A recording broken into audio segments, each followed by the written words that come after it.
Roosevelt, whose family had been New York bankers since the 18th century, whose uncle Frederick was on the original Federal Reserve Board, was very sympathetic to the interests of the international bankers, and the interest was to enter the war, as we've seen, nothing is more profitable for international bankers than war.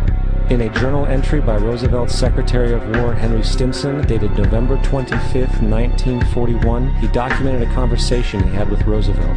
The question was, how should we maneuver them into firing the first shot? It was desirable to make sure the Japanese be the ones to do this, so that there should remain no doubt as to who were the aggressors.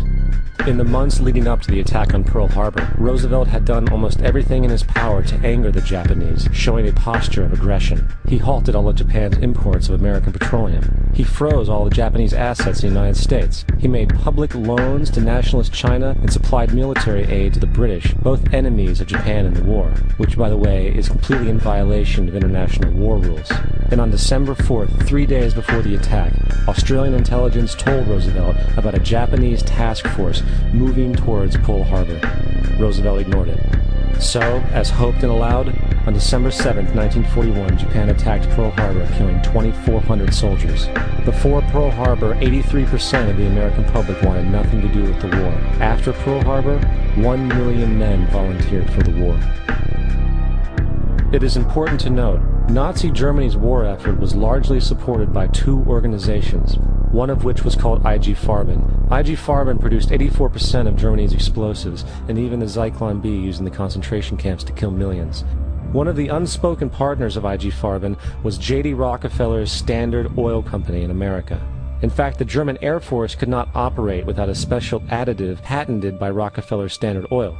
The drastic bombing of London by Nazi Germany, for example, was made possible by a $20 million sale of fuel to IG Farben by the Rockefeller Standard Oil Company. This is just one small point on the topic of how American business funded both sides of World War II. One other treasonous organization worth mentioning is the Union Banking Corporation of New York City. Not only did it finance numerous aspects of Hitler's rise to power, along with actual materials during the war, it was also a Nazi money laundering bank, which was eventually exposed for having millions of dollars of Nazi money in its vaults. The Union Banking Corporation of New York was eventually seized for violations of the Trading with the Enemy Act. Guess who the director and vice president of the Union Bank was? Prescott Bush, our current president's grandfather, and of course our former president's father. Keep that in mind when considering the moral and political dispositions of the Bush family. Vietnam. The United States' official declaration of war on North Vietnam in 1964 came after an alleged incident involving two U.S. destroyers being attacked by North Vietnamese PT boats in the Gulf of Tonkin. This was known as the Gulf of Tonkin Incident. This single situation was the catalytic pretext for massive troop deployment and full-fledged warfare. One problem, however, the attack on the U.S. destroyers by Vietnamese PT boats never happened. It was a completely staged event to have an excuse to enter the war. Former Secretary of Defense Robert McNamara stated years later that the Gulf of Tonkin incident was a mistake, while many other insiders and officers have come forward, relaying that it was a contrived farce, a complete lie. Once in the war, it was business as usual. In October 1966, President Lyndon Johnson lifted trading restrictions on the Soviet bloc, knowing full well that the Soviets were providing upwards of 80% of North Vietnam's war supplies. Consequently, Rockefeller interests financed factories in the Soviet Union, which the Soviets used to manufacture military equipment and send it to North Vietnam. However, the funding of both sides of this conflict was only one side of the coin. In 1985, Vietnam's rules of engagement were declassified. This detailed what American troops were and were not allowed to do in the war. It included absurdities like North Vietnamese anti-aircraft missile systems could not be bombed until they were known to be fully operational. No enemy could be pursued once they crossed the border of Laos or Cambodia. And most revealing of all, the most critical strategic targets were not allowed to be attacked unless initiated by high military officials. Apart from these imposed ludicrous limitations, North Vietnam was informed of these restrictions and therefore could base entire strategies around the limitations of the American forces. This is why the war went on so long. And the bottom line is this: the Vietnam War was never meant to be won, just sustained. This war for profit resulted in 58,000 American deaths and 3 million dead Vietnamese. So, where are we now? September 11th was the jumpstart for what is now an accelerated agenda by the ruthless elite. It was a staged war pretext no different than the sinking of the Lusitania, the provoking of Pearl Harbor, and the Gulf of Tonkin lie. In fact, if 9/11 wasn't a planned war pretext, it would be an exception to the rule. It has been used to launch 2 unprovoked illegal wars, one against Iraq and one against Afghanistan. However, 9/11 was a pretext for another war as well, the war against you. The Patriot Act, Homeland Security, the Military Tribunals Act, and other legislations are all completely and entirely designed to destroy your civil liberties and limit your ability to fight back against what is coming.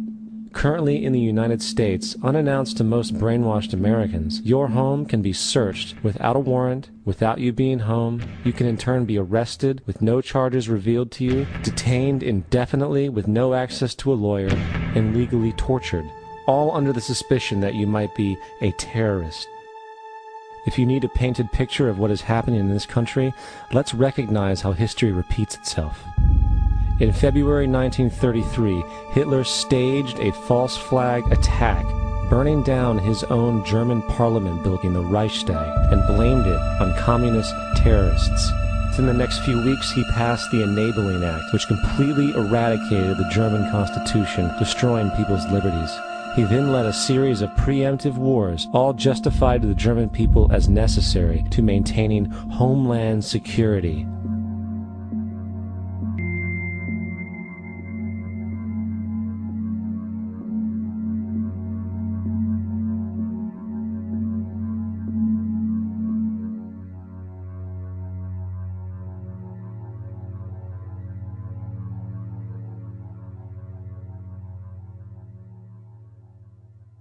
Am Schicksal des Kommunismus und der sich mit ihm verbrüdernden anderen Organisationen ändert dies nichts. Our enemy is a radical network of terrorists and every government that supports them. It's time to wake up. The people in power go out of their way to make sure that you are perpetually misled and manipulated. The majority's perception of reality, especially in the political arena, is not their own. It is shrewdly imposed upon them without them even knowing it. For example, the public at large actually believes the invasion of Iraq is going badly, as sectarian violence doesn't seem to stop. What the public fails to see is that the destabilization of Iraq is exactly what the people behind the government want. This war is to be sustained so the region can be divided up, domination of the oil maintained, continual profits reaped for the defense contractors, and most importantly, permanent military bases established to be used as a launching pad against other oil-bearing, non-conforming countries such as Iran and Syria. For further implication that the civil war and destabilization is purely intentional, in 2005, 2 elite British SAS officers were arrested by Iraqi police after being caught driving around in their car shooting at civilians while dressed up as Arabs. After being arrested and taken to a jail in Basra, the British Army immediately requested the release of these men. When the Basra government refused, British tanks came in and physically broke out the men from the Basra prison. If you wish to destroy an area, how do you do it? Well, there are 2 ways. You can go in there and bomb it and so forth, but that is not very efficient. What you do is you try to get the people in that area to kill each other and to destroy their own territory, their own farms. And that's what's been done in that area. The way in which you destroy an opponent is get him to destroy himself by dividing his ranks against one another. Then you feed both sides. You have agents feeding both sides, inflaming both sides. And they kill each other off. And it's time that some of us woke up to this reality, to understand that people who try to maintain empires and create empires do it by manipulating the people they're trying